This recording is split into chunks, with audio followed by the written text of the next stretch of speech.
Hey guys, welcome back. Let's go ahead and talk about some stuff brought back from my big adventure trip with the truck, the trailer, the dog, the drama, the adventure, whatever you want to call it, and some other things going on around here as well. Some artifacts, I would call them. So let's go ahead and get to it right now.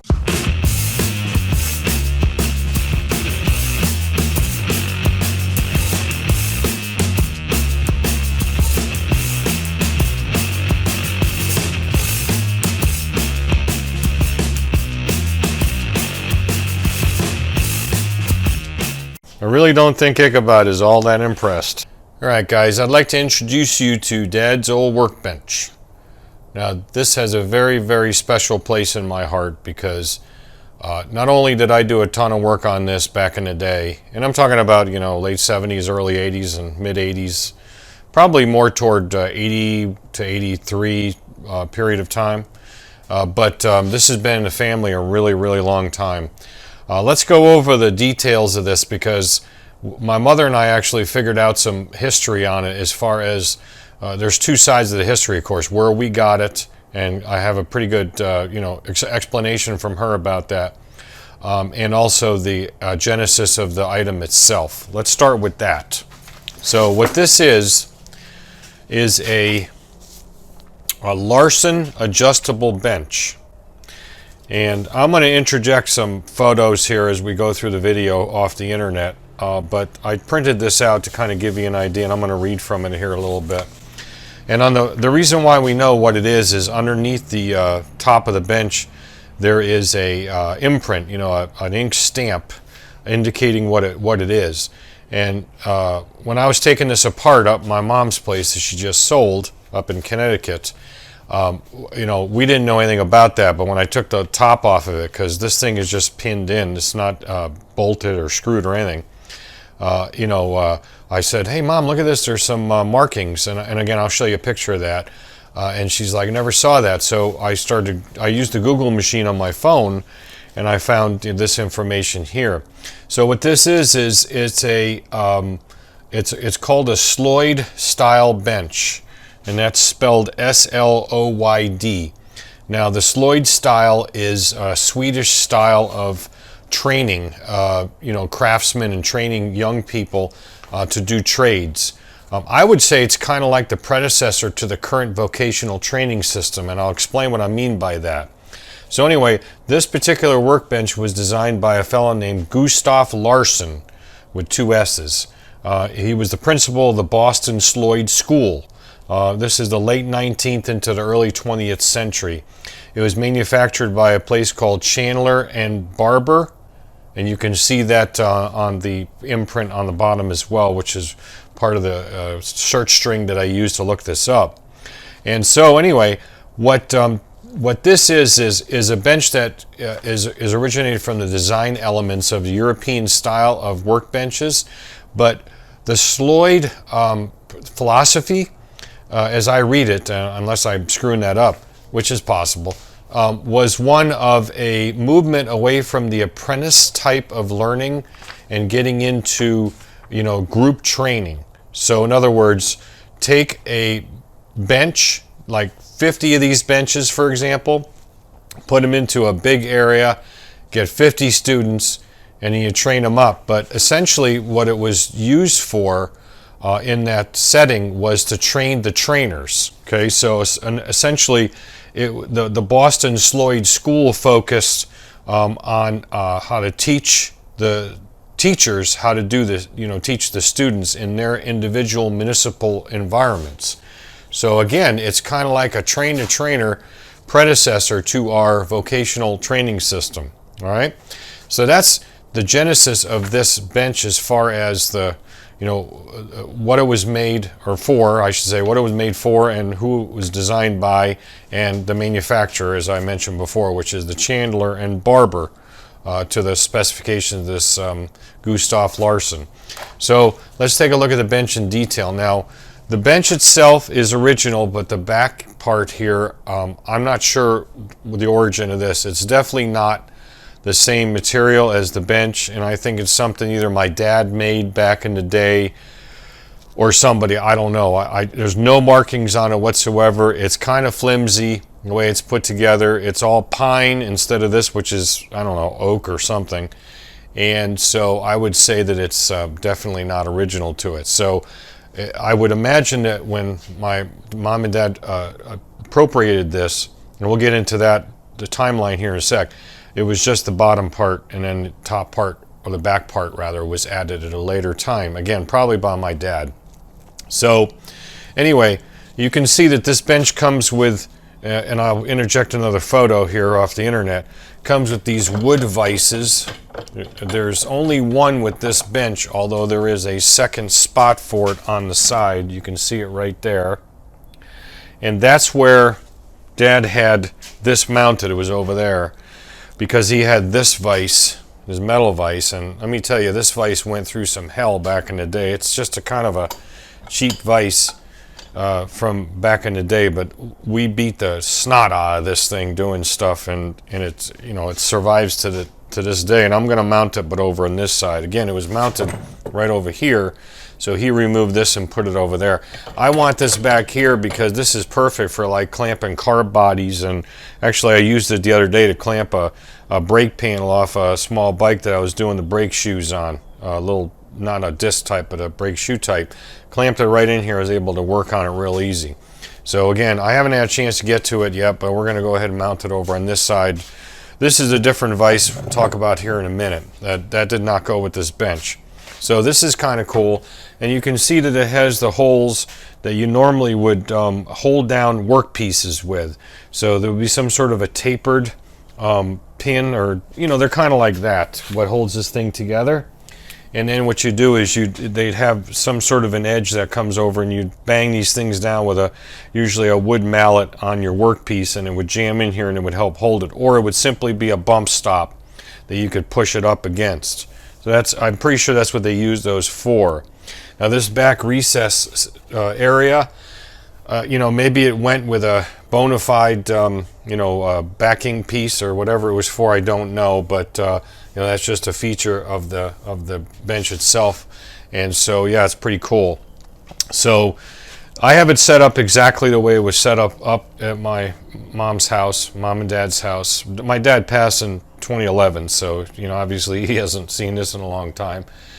But I definitely wanted it, and I went through you know, a lot of stress and and this whole trip getting this stuff was just, oh my God, tell you what, having to run back for this storm was just a drama, but that's for another time. Yeah, so you can see these things just wood wedged together, and there's a bunch of dowel pins, and this thing is not held down to the base with any fasteners, as I said before. There's just a couple of wood pins. Now the really cool part of this thing, this is the adjustable part, because it's a Larson adjustable bench. You can see here that you have a hinge. There's one back there, and the other side the same. So if you wanted to lower this down, you take the top off here, all right, and then swing this down so this part is parallel to this part, and then this part has got the holes for the wood pins. So right now the wood pins are in this top part, of course, and I want it higher, but we didn't know that either. I mean, I never noticed that back in the day. When I took it apart, I'm like, you know, look at this, holy cow, this is adjustable. So that's when I started looking it up and went, okay. So that makes a lot of sense, because, you know, you'd want it at different heights for different students or different applications in the vocational setting. And that's the adjustable part. I can't find any other adjustable part to it, so I guess that's it, right? So it's kind of a cool bench. Now, as far as how far it goes back in our family, now my brother is 3 years older than I am, and we were talking about this, and he says he remembers this in an early basement of I think it was a rental my parents had. It would be around 1960. That was before I was born. And he remembers this in that basement. So it has to be in the family, as far as my parents go, for at least 60 years, if not 61, because that's how old I am, okay? So that's how long that they've had it. Now before that, we know, my mother remembers this pretty clearly. This came out of Maine, the state of Maine. Now my mother is from southern Maine, And I had a great aunt up there who actually I adored. She was just a great lady. She ran a ginormous, well, I thought it was ginormous, antique business out of her barn in Sanford, Maine. It was very, very popular in the 70s and into the 80s. She did a lot of business. And perhaps before that, but I can't really recall that all that clearly. But anyway, according to my mother, that's where they got this from, is from her. Her name was Maud, Aunt Maud. So Aunt Maud provided this to my parents. She probably got it in some sort of a school sale, or somebody sold it to her, or she traded for it, who knows. And she was a real shrewd businesswoman, so, you know, she made a lot of money at it too, let me tell you what. And so I know for a fact it came from Maine. That kind of makes sense because this is this company was, again, Boston based, so the Northeast.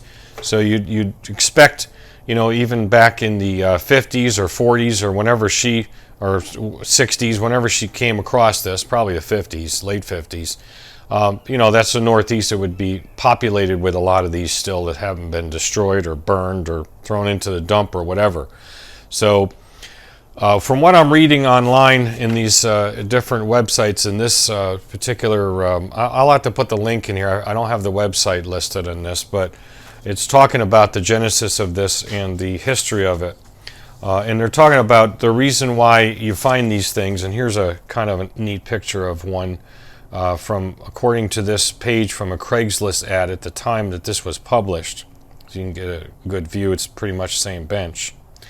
You know, these schools would eventually, you know, phase these out, or the programs phased out, and they'd shove them over in a corner or basement of the school or whatever, only to be found years later by somebody who decides to either sell it or restore it or put it back into service. Now, this bench has got a lot of holes in it and a lot of character. Most of this stuff was done, most likely, when it was in that vocational setting. Not this. I can tell you what that's from. That's from me at some point in time back in the day trying to cut a square hole in a piece of sheet metal. And so I probably clamped it down here to the bench and then did a bunch of holes around it to give me the general profile, and then knock that out and then file it or grind it or whatever. I kind of remember doing something like that. But, you know, it was a tool bench, and that's what we used it for. But a lot of these holes and a lot of the marks, the character marks, I'm sure are original to its use in how it was designed, like in the school system, the vocational system. Now, this is kind of interesting here. I'll show you this. It's kind of hard to see. I'll put this light down here if you can see it. Let's see if we can get that in here. Yeah. You see here there's some writing in red marker. It says X left head and Y is right head. Now that's my handwriting from probably 80, 81 when I was working on something and I had the valves out of a head. Probably since it's a left head and a right head, I'd imagine it's a V8 that I was working on, because I didn't work on no V6s. So whatever it was, I needed to organize the valves to make sure they went back in the right spot. And I do remember something about hooking up something here where I was dropping them in like left to right, so like front to back on the heads or something like that. But I marked it here, as you can see. You know, X and Y, that would make sense because back then I was working in, you know, the machinist role, machine operator, whatever you want to call it, up there, running that big old horizontal boring mill. So, you know, X and Y still terms, of course, I use to this day in my work, you know, for different axes on things. So that's kind of cool too. Yeah, so, you know, that's the genesis of the bench, and I really, really wanted this to keep it in the family, number one, and keep it in service, number two, because I've already used it, like I said. I used it the other day. And I'm still in the process of setting it up. I don't really know how I'm going to lay things out 100%. You know, I'm just going to kind of wing it, and as we go, we'll adjust things and put different tools in here. I just threw some stuff in here to make it look kind of interesting. Now, speaking of tools, we're going to go over a couple of them I brought back too, which are really cool. But first, let's talk about this light. This light was originally on this, not original to the bench, but I don't know where, you know, they got this, but it's one of these, you know, stretchy type light gizmos. And this was mounted over here. Essentially, I should probably tell you that. Essentially, the way this is set up now, it's a mirror image of the way it was set up there. And I'll include a photo that I took. I'd already started to disassemble things on the bench and said, you know, I probably should take a picture. Then I took the picture. So I'll show you what I mean by that. The pegboard was over on the right side, and all this other stuff was on the left side. This shelf was over on the left side. This shelf was originally used for some electronic testing equipment my dad had, my brother has now, because, you know, he's an electrical engineer. I don't need that stuff. Antique stuff. You know, I had to redo the innards of the light as far as the socket goes because, you know, the wires were all frayed and it was getting ready to send my pacemaker into a tizzy if I happen to get zapped by it. So I fixed that, put an LED bulb in it, and she's working quite nice. Well, here's the only destructive modification that I had to do to put it in this spot and move this out of the way. We'll get into this here in a second. Is I ended up having to cut a hole into this back wall because there's an outlet directly behind here. One thing that I didn't want to do was I didn't want to put any any plugs into outlets that were covered by anything that I would have to disassemble to get out of the way in case there was a short or something.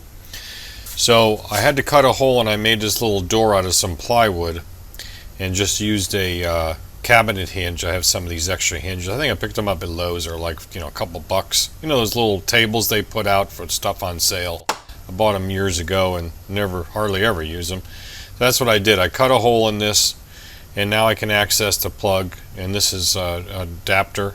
So this in particular, you know, these adapters go from 120 down to DC for whatever the purpose is. In this case, for a security camera.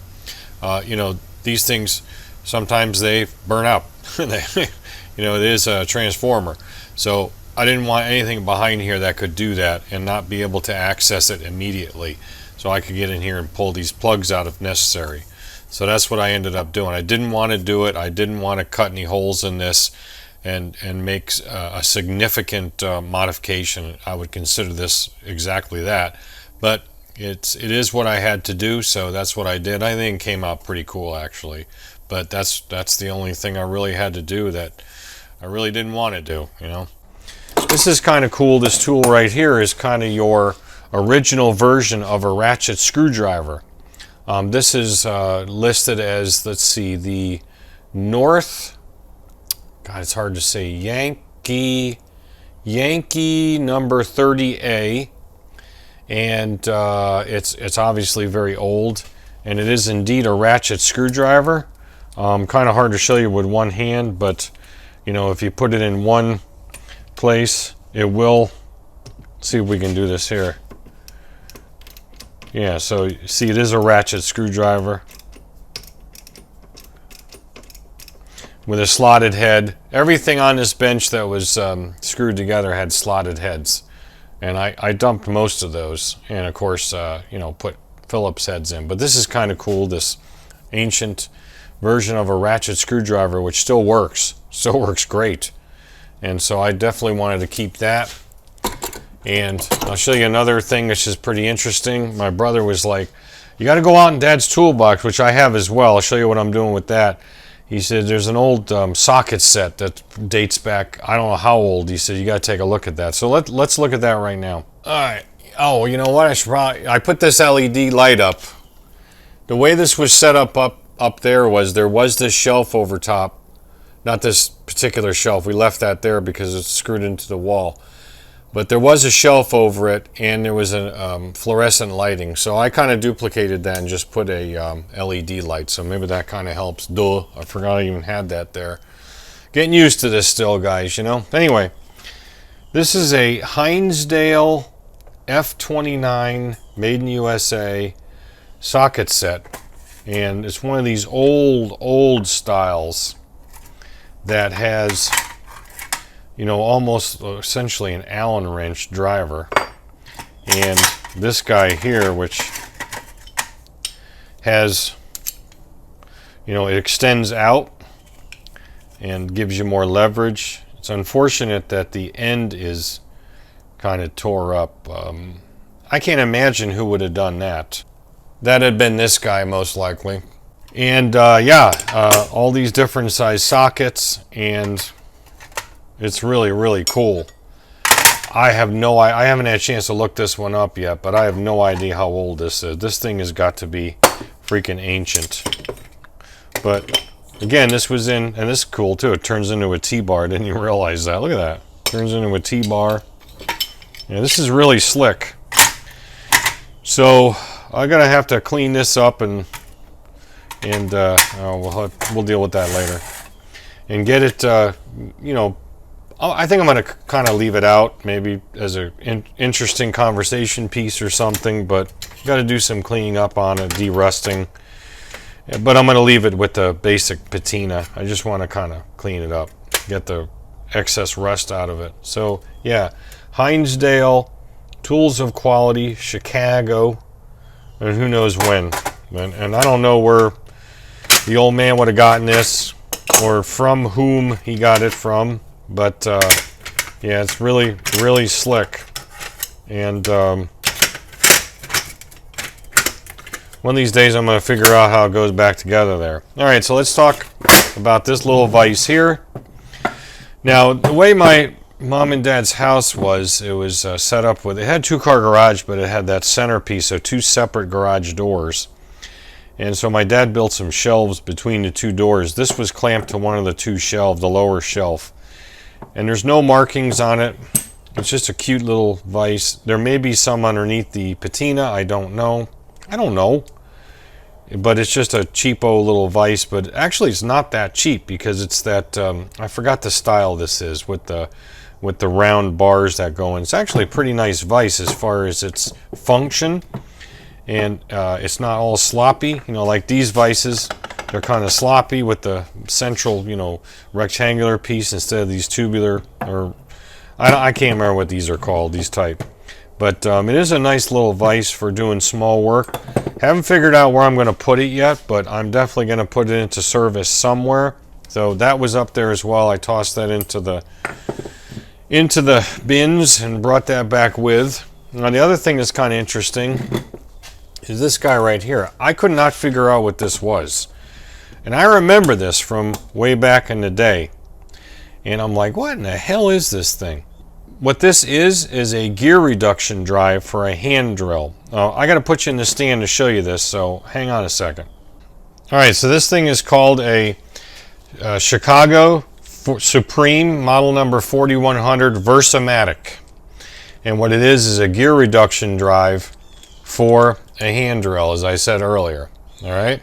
Now, the reason why this exists is because this didn't. And what I mean by that is variable speed. So what I'm reading about this is back in the days where you know, guys had hand drills that were just on or off, and I don't even know if they had reverse back then. Sometimes the drills didn't have the ass to drive certain screws. Now this came with a whole bunch of different tips, but well, not a whole bunch, maybe a half dozen.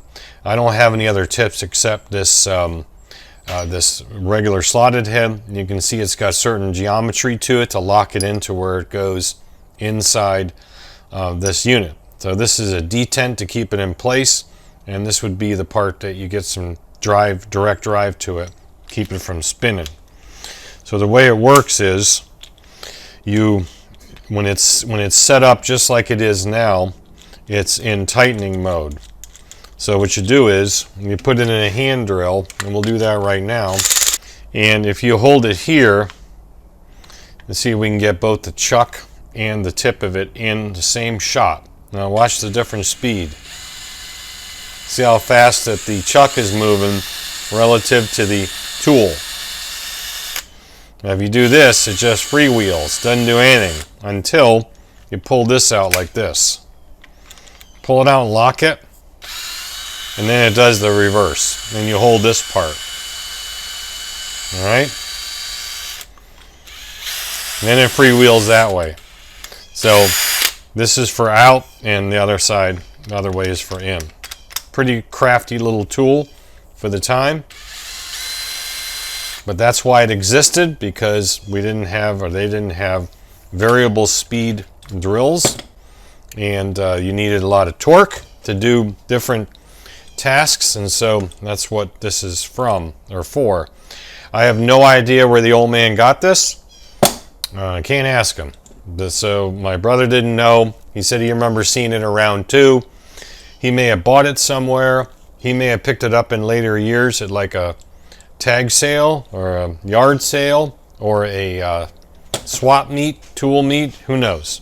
That either way, we're going to keep that around again as kind of like a conversation piece along with this other stuff. Over under the lathe bench, I have Dad's old Craftsman tool chest. It wouldn't fit with the wheels on it, unfortunately. It missed by about a ½ inch, so I just took the wheels off. They're in the lower drawer in a baggie with the fasteners so I don't lose them, which I tend to do a lot of. And then I just screwed some piece of 2x4 on the bottom to slide it in place, and it fits just fine. My whole intention of having this was to put machinist tools in, like lathes and bits and things like that, which I'm doing right now. So I'm going to keep all my holders, tool holders, quick change holders, and different tooling and so forth, carbide and high-speed steel in this drawer, and then we'll put some other stuff. I got drill bits, left-handed bits, the reamers. I still got to add some stuff, putting some stones in here. Stone dude. And collets, metric collets, got some end mills. Those are, what are they called? Parallels for the mill. And down here we have the clamping, strap clamps for the mill, for the T-slots, and then of course the steady for the lathe. And down here is not much, just got those wheels and some other junk laying around. So yeah, that's what I wanted to use it for. This goes back a long time. As I said, I don't know when the old man picked this up. He probably bought it brand new from Sears. And I remember pulling tools out of this all the time back in the day. There was a small box on top of it, and another small box over in another section of the garage near it. I told my brother, you can have those. He took all the hand tools out of it. I really don't need the wrenches, and I don't need that stuff. I have all that stuff. So he stripped this out, put those in the 2 boxes. He took the 2 small boxes. I was mainly interested in the box itself, the chest, this roll around. So that's where it's at. So another piece of Dad in the shop, still working to this day. Now I got another bin of stuff to go through, which I just don't have time to do right now. I went through Dad's parts drawer. This is a nice old parts drawer too. Raaco, R-A-A-C-O. This is metal. This is a nice parts drawer. He had a lot of junk in here, I gotta be honest with you. There was just shit spread all out through this thing. Made no rhyme or reason. What I'm getting into now is he had about 1 billion drill bits in here. So what I'm doing is I'm going through those and just kind of setting them aside right now. And we're gonna throw them through the drill doctor eventually when we get some time. I do have I brought his grinding, he had a pedestal grinder essentially, or a bench mount grinder. I got that out in the trailer still. I haven't got a chance to get that in. I'm going to swap that out, I think, with my old Craftsman. The bearings seem to be not willing to live too many more days.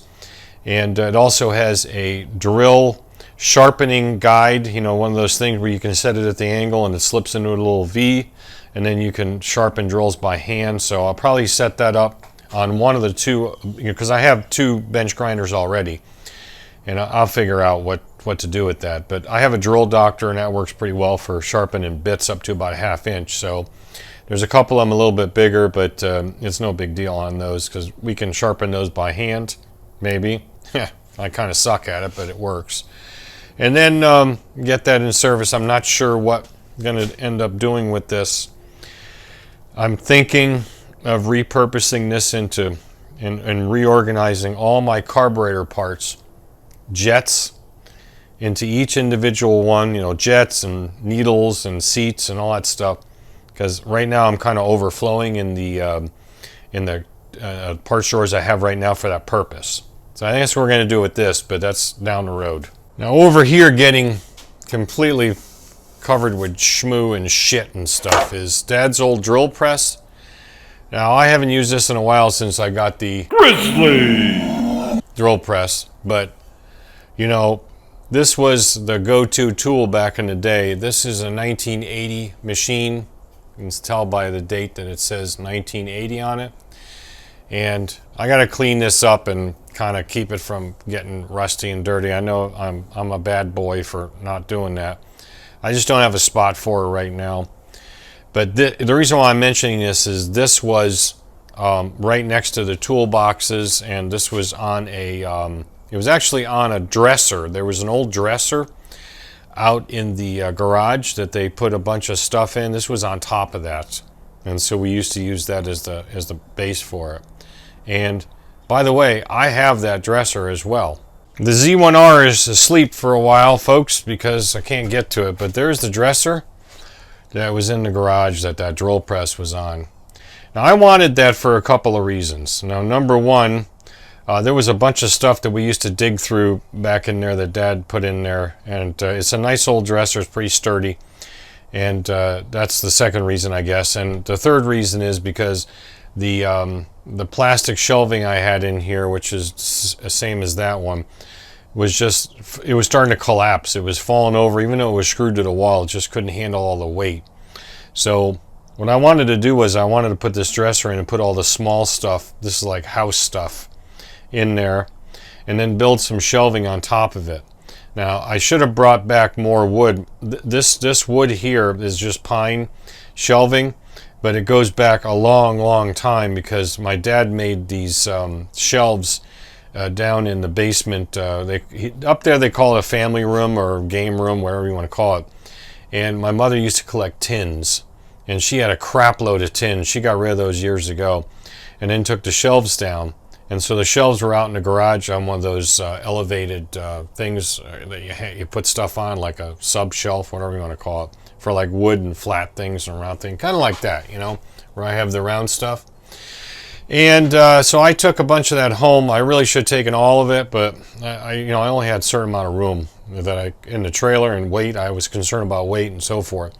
So I just made that out of some of that shelving. And it's going to work fine for my purposes, and it's really strong. There's nothing going to collapse on that. And like I said, I've got all the good stuff in there. By the way, this is the I mentioned this in a previous video.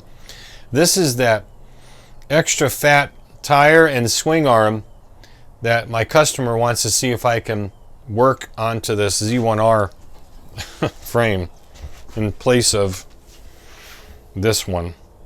Which, again, this is the aluminum one I did all the machining on and so forth. Just haven't had time to do it with all the crap going on in my travel and in the storm.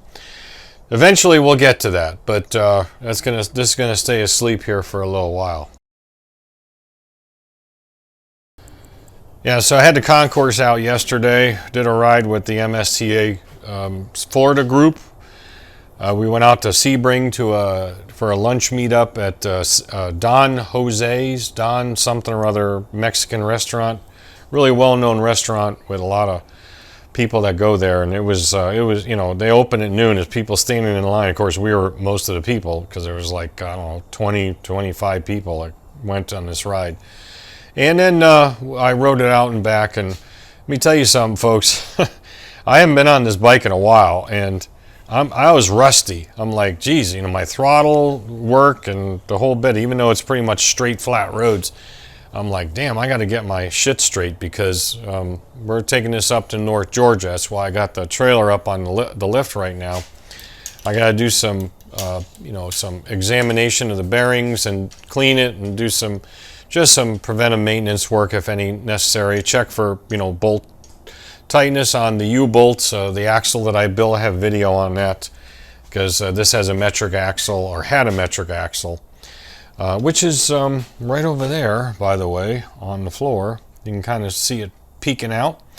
And so I built this one a little sturdier, and it's got 1-inch spindles instead of that weird just under 1 inch, whatever the metric equivalent of that is. So we'll go ahead and make sure the grease is all good in these and get it ready to go. And make sure my tires are all aired up. This sits outside, as you can tell, so I always get a little concerned about, you know, the UV on the tires, but I have 4 of these, you know, 2 main and 2 spares, so it's not like I'm going to run out of tires. And I use these steel valves, which I highly recommend on tires like this, because at, you know, 75, 80 mile an hour, which I'll tow this thing at, I don't have a problem with it at all.